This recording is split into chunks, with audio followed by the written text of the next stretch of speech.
Hello everyone, Angelo here, Hollywood filmmaker. I've been riding the bus around LA since my car was destroyed. Already it's an adventure. I miss having a car, I don't miss it. I love riding the bus, I don't always love riding it. Um, really, the thing I don't like, first of all, uh, you gotta check the seat, make sure it's clean. I haven't had that issue yet, but they have cloth seats on the bus. So much harder to clean than plastic seats. Come on, LA. But it is a free bus. That's amazing. Whoa. The problem is sometimes in the afternoon, if you don't catch it, it's going to be like another 30 minutes before it comes. I was lucky today. I caught it. Like I got to the stop a minute before it came, but you don't know, and it gets detoured a lot, and there's not enough drivers. But anyways, everything everybody goes through, not everything, um, but people blocking off seats, which I don't care. I'll stand. It doesn't matter to me. But it's kind of whatever. I don't even want to think about it. It's just so like, why wouldn't you want to just provide a space for someone? I mean, unless you're, I don't know. I don't even know. But I see a lot of older people riding. A lot of people probably just for whatever reason, being older, like being uncomfortable maybe with someone close to them, and I'm not worried about that. But anyway, I just look around and realize I have it better probably than everybody here, and I don't mean that looking down on them. I mean people have been through a lot, and just whatever. I'll do my thing, but most of the time I get a seat. Uh, I have had to walk home twice now because the bus just did not come or was not coming anywhere on time.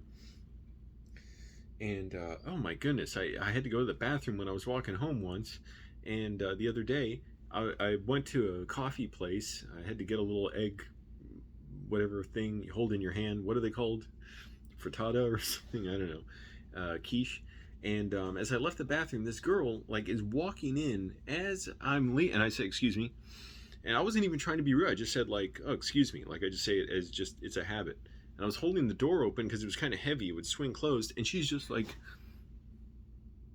brain dead, like looking at me. Just a young person who I saw it all the time at my job at On Track. People who like just have no sense for like, well, I just got to go there. So what am I supposed to do? I have to walk in, And I said, excuse. And so she just basically just walked right past me while I'm still holding the door open. I had to move my arm. Man, I want to be like, hey, can I get out of the bathroom? But anyways, so I just walked out of there. I'm like, oh, that's another person I'm better off than too, because what the F is going on with your brain if you want to walk in the bathroom while someone's not even left yet? Um, it feels like the world's ending lately. Nah, not really. It's just so much bizarre stuff. The problems never end here. For one thing, okay, I want to speak with my voice low for this one. I got some juicy roommate gossip. I don't even like saying that because it's not that interesting, but one of my roommates was like 2 nights ago. She was screaming and slamming doors at 2 a.m. and she was yelling, "I'm not a maid! I'm not a maid! Like, I'm not your maid!" Like, what the? I was like, is she high? Like, what is she doing? My other roommate, a guy I'm pretty cool with, he came down. Like, I could hear him talk censored, like, calm down, like, can't do this now. And the next day, I texted him, the guy I'm cool with. I said, hey, what happened last night? And he's like, oh man, you don't want to know. And he's basically, so here's the rundown. I won't go through every message, but I was laughing. He said she was mad that the bathroom she shares with the roommate who got mad at me for not doing his Forex trading with him, and he does a lot of drugs and drinks a lot. She was mad that him and his girlfriend, apparently they just trashed the bathroom. It's disgusting. And my roommate I'm cool with, he said, have you seen that bathroom? I'm like, yeah, it's gross. I know, it's like fucking black stuff growing on it, and like it looks better now than the first like 3 months. The trash was absolutely full in there and nobody touched it. I've used that bathroom maybe 10 times just to piss. That's it. But when the other bathroom close to me is it like no somebody's in it for a little too long. Everyone's pretty good about just getting out of the bathroom quick. But So that one time I cleaned it all, and it was like a layer of hair on everything.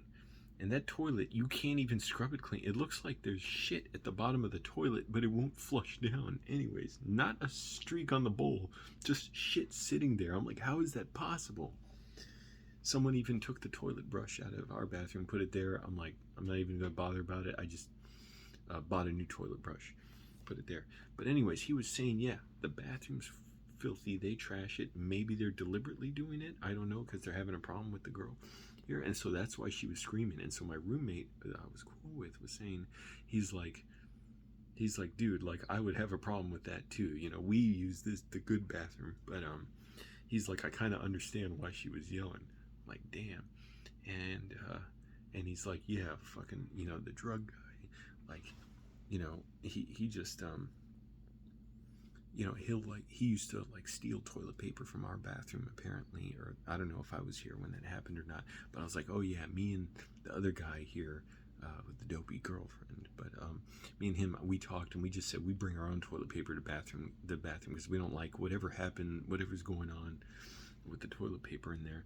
And anyway, so that was funny to find out. But then I was like, you know, if the drug guy, if he doesn't like being, you know, having that girl screaming so much, and he doesn't like cleaning the bathroom, why doesn't he just move? He told me months ago he was moving into some apartment, and what I didn't want to say was that he told me it was a luxury apartment. I don't know why, I just didn't want to say it. Like, I felt like it would have been giving too much info. And he's like, yeah, that guy's a fraud. Like, he does not have money. Like, the girl who was screaming about the bathroom, she probably pays more in rent than he does. And him, like, he was begging friends for drug money and stealing toilet paper out of here. And yeah, he's been saying for years he's moving into some nice apartment. So he's like, yeah, I bet he tried to sign you up for his crypto and trading stuff. I said, yeah, but to be fair, I approached him about it, but he got pissed when I quit the next day. And he's like, yeah, he brings over his fake designer or something, like a fake friend or something. I don't know. I was laughing like a maniac. So anyways, back to my normal voice. So that was very funny to find out I was laughing like a maniac. Also laughing like a maniac, I saw a little bit about those island boys, the guys with the cactus hair. I don't know what their deal is. It's a weird tune that they always do. It's like the same tune. And it's kind of like creepy when you, I don't know, to me, I don't like the idea. And Tim Heidecker was talking about how annoying it is, that rat-a-tat-tat kind of singing. I don't necessarily not necessarily bothered by, I don't know much about it, but they're just doing that same tune, that island boy. And I don't know, it's weird to me singing like I'm just so, like, you don't even understand what I am so incredible in another world. But then again, that's their prerogative, to each their own. You know, I could be wrong 50 different ways, and then you find out, oh well, what about these singers, what about that one, they all do it, you know. So I really don't get what they're doing, but hey, maybe I'm not supposed to get it. It's not even a criticism. But anyways, it was fun. The funniest part was Tim saying, if my kid was like that, I would flush him down the toilet. He's like, I would drop him in those huge porta potties in Montana parks and go bye-bye, and drop him down the toilet. Anyways, so here's the other thing I wanted to say. I'm an incredible hero. I saved a bus full of civilians in LA from some to describe what the guy looked like, he looked a little bit like that actor from The Hills Have Eyes. Not to disparage him, he seems like a really nice, and he's an actor, he's a working guy, you know, but he was cast because he's got a bit of a fearsome appearance. He looked kind of like that. He was like bald white guy, but really I'd say he looked like if a Ninja Turtle just morphed into a human. And he was looking rough, you know, obviously probably just living on the street. And nothing against that, you know, I've lived in my car for a while, and you know, lots of nice people unfortunately end up on the street. But he was looking real agitated. I could see him out the window. And here's the funniest part. He was wearing like a Marty McFly vest, but no shirt. He was probably like 50 years old, bald-headed. So he must have shaved his head recently, like within the last 2 days or so. I don't know how he calmed down enough to do that, but he saw the bus and he like fixed his eyes on it, looked real agitated. And the bus stopped, And it was foolish of me. I've learned you always have to lock eyes with whoever's around you, because stuff just, you have to know that people are watching, you're watching them, and you have to know if they see you, mainly if they're in cars, if you're a pedestrian.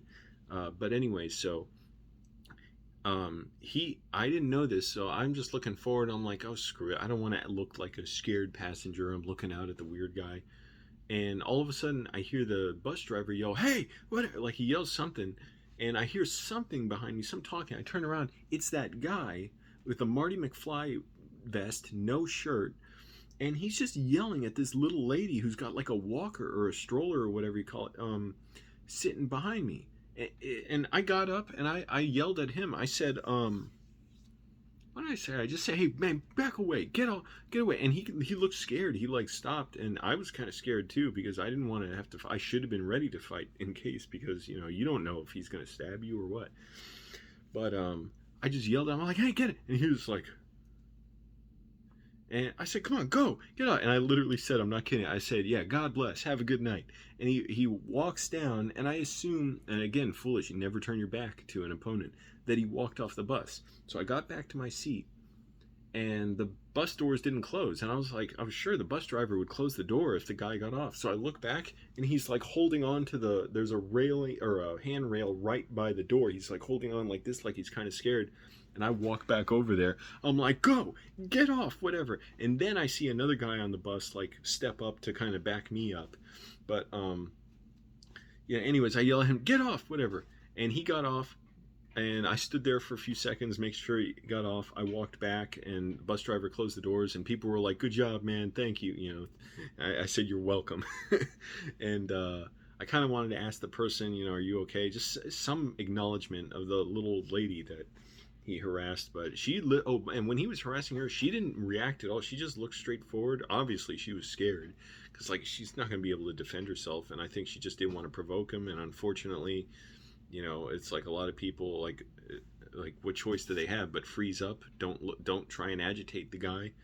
And anyways, it could have ended bad for me. I'm not saying that I was scared, but like anyway, so yeah, it ended well. I get a free subscription, year-long subscription to Bang Bus, the website, the porn website that I'm an aficionado of, because I do pleasure myself a lot to it. And I'm like the king of the bus in LA and the king of the Bang Bus. But anyway, so that was wild. But I don't know. Like I say, it could have gone worse. A lot worse. So it's like you got to be ready, you got to be firm, but don't escalate it beyond what's necessary. And I've seen that at the bar I worked at too, where it's like it reminded me the guy stepping up when some guy, I kicked him out of the bar I worked at once when I was a bouncer. I don't even remember what he did at this point. He was drunk, and well, yeah, everybody was drunk when I kicked him out pretty much, but he was bothering somebody, or I can't remember what. I think he was bothering people. I don't know, just like annoying them. And some other guy, I couldn't figure out, like, who's this guy? He's like looking at me, like giving me eyes, like, hey man, you want me to do? I thought, like, is he friends with this guy? Does he want to help get him out of here? I was like, all right, man, you got to go. The guy who's looking at me, like, yeah, man, I want to help. He like bear hugs the guy, throws him across the dance floor, knocks over some lady. I help her up. Thank goodness she wasn't hurt.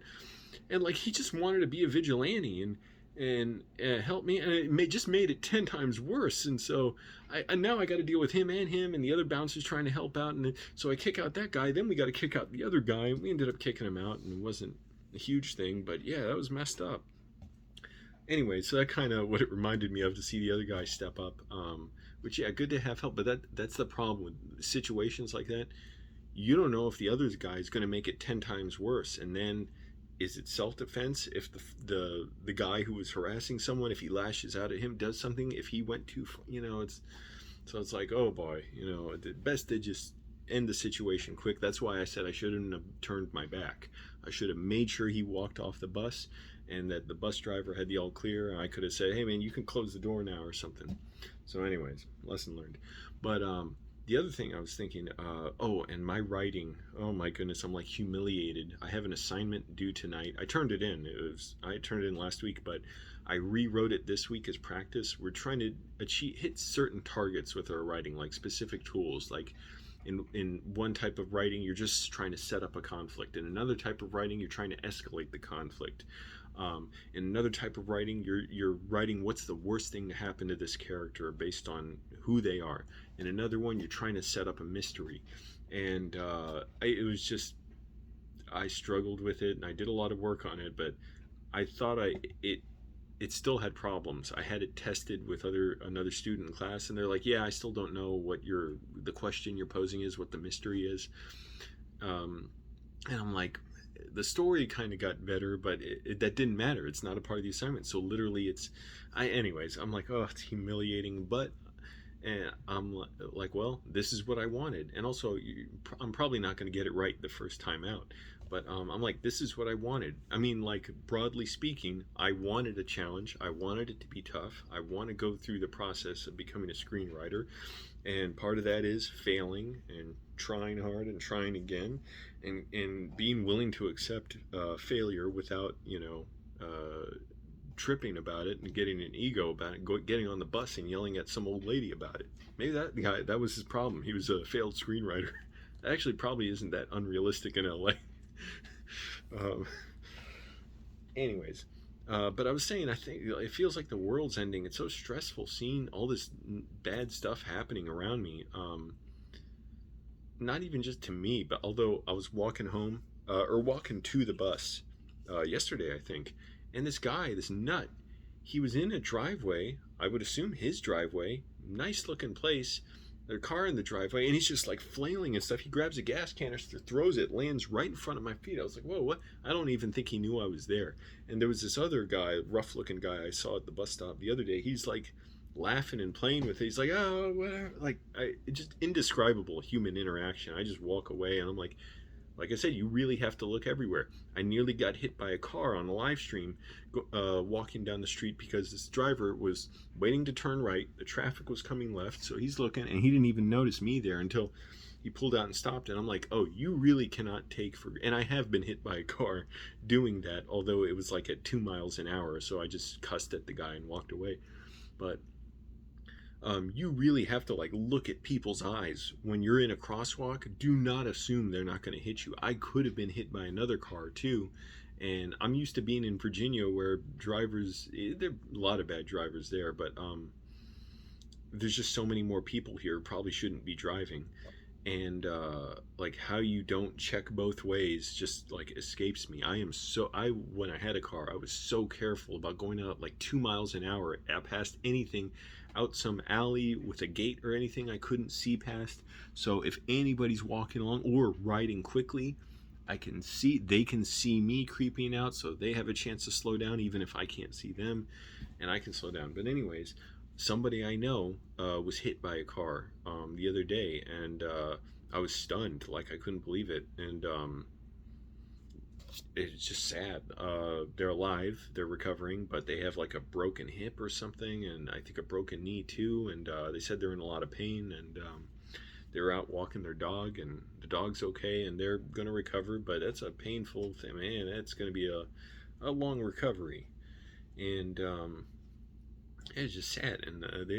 And sure enough, when I hear that, everybody starts talking. It was somebody I knew from a group of other people, and everybody saying like, yeah, I was hit by a car, or yeah, my wife was hit. And I was like, oh yeah, I was hit too a couple times. It's just crazy in LA how many people should not be driving, but also they should make it a more walkable, I said that weird, walkable. It almost sounded like a walk, like a bowl that you cook in, or a pan that you cook in. Walkable city or rideable city. And anyways, so it's wild, and like I said, you got to be real careful in public transportation situations like it, because you don't know who else is going to jump in, make it worse, whatever. You got to have eyes like everywhere, around you. Fortunately, whoa, that worked out for the best. But I have class tonight. I want to do some writing. I'm going to read maybe some comics. These are like, they had them out, and my roommate has them, so I just borrowed it. crime comics. It's like a few pages of each comic. It's not like the whole comic, so that's what I don't like. But I want the whole deal. Anyways, so yeah, just a lot, and that stuff, it just stresses me out to, jeez, know all that stuff's going on, like people being hit by cars. Oh, and the other thing was that was kind of disturbing. I came to my apartment and they had new pictures up of people who broke into the building, I guess to steal mail, and now they're like locking even more doors in the building, and it's just kind of messed up. It's like, damn, we got to live in a fortress practically. And also the fact that, but not even just that, the fact that well, it's not that hard to break into the building, but the fact that people would even come in to steal mail in the first place, messed up. So yeah, it all kind of hit me at once, like, man, this is a rough, but I would never want to give up, because I'm like, again, this is what I wanted, this is what I chose. When things get a little, I'm just surprised at how problems never stop. I really did think I worried. It was my fear. So, like, I'm glad for my problems, because it was my fear that, if I make money or I'm doing well at a job, like, I'll dissociate again. I'll go numb, because I'll be like, oh, everything's good, everything's fine, no challenges, whatever. I realize I need my challenges and stuff. I don't want that stuff, like people's stuff, to be stolen, or, that person I know to be hit by a car. Absolutely. Oh, man, that is awful. That should have never happened, and I hope that person, I don't know what it's like, what is wrong with people? I've never hit anyone with my car, if everybody was like me, we'd be in a utopia. But anyways, it was just kind of hitting me, all this stuff, and just feeling kind of stressed about it, and realizing, well, this is what I wanted, meaning in a, as far as the big question of what did I want? I wanted to be challenged. I wanted to have to overcome stuff and strive. I don't want to be free of my problems, and want to be in some way helpful to others, even though it makes me dissociate to say that, and want to keep writing, which is a great help to me when I'm feeling down. So gonna do more of that. My shoulder's been getting better. I've still been recovering from my shoulder impingement. It's getting better. I've been using a back pod, so it looks like a football cut in half. This is like polyurethane or something. What's it made of? I don't know. It's stuff you can like run over it with a car, supposedly. But I put this on the ground, put my back, like lie down on it, and it kind of like forces your weight to stretch out your back. So it loosens up like the tough material that gets on the collagen in your back or something when you hunch over a lot. And it's helped a ton. Now I can do it for like a minute before my abs and neck tighten up, because I try and keep my head off the ground, so it strengthens like all these muscles and loosens up like I try and have my butt off the ground too. So I'll be lying on this like curved back a little bit, and it helps so much to not have shoulder pain, arm pain. I'm able to work out again. My workouts, I'm steadily able to get them more intense without hurting my arms and elbows and shoulders. So this helps a lot. It was like $80. It seems a little overpriced, but anyway, so good thing, good deal. And it has a lot of instructions for how to use it too. Anyways, I got to get back to working and writing again. My mom's doing well. Still talking to her. It sounds weird, like, yeah, we keep into like an old friend, like, oh yeah, for those wondering, I still talk to my mom. But no, she's doing well. She's working on her house in Greece. She's got to get the plumbing redone there. She wants to go to a restaurant with Moist Andy, because I tell her a bunch of his messages he sends me about the rapture, and about how his brain is being, he's being brainwashed by these preachers on shortwave radio. And he sends me these long messages about the rapture and the trumpets and the end times. And she's fascinated by that. She loves that stuff. And I tell her his incredibly detailed messages about the electronics and builds of his radios that he makes. And she wants to go with him to a restaurant and film their conversation about the rapture and Moist Andy's radios. So anyways, I'm sure my voice is too loud in this house as it is. I gotta get back to what I'm doing, writing. I have class tonight, and I'm gonna do a ton of writing over the next few weeks, because my class ends soon, and then I have the next session of my classes with Corey Mandel. So take note, everybody.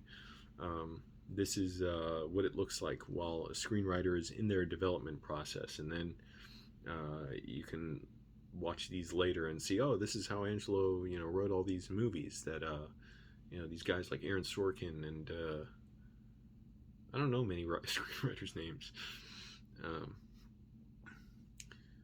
All of them were all writing movies. All right, thanks everyone. Thanks for watching. Subscribe, all that stuff, and maybe my mom will visit LA in over the Christmas break.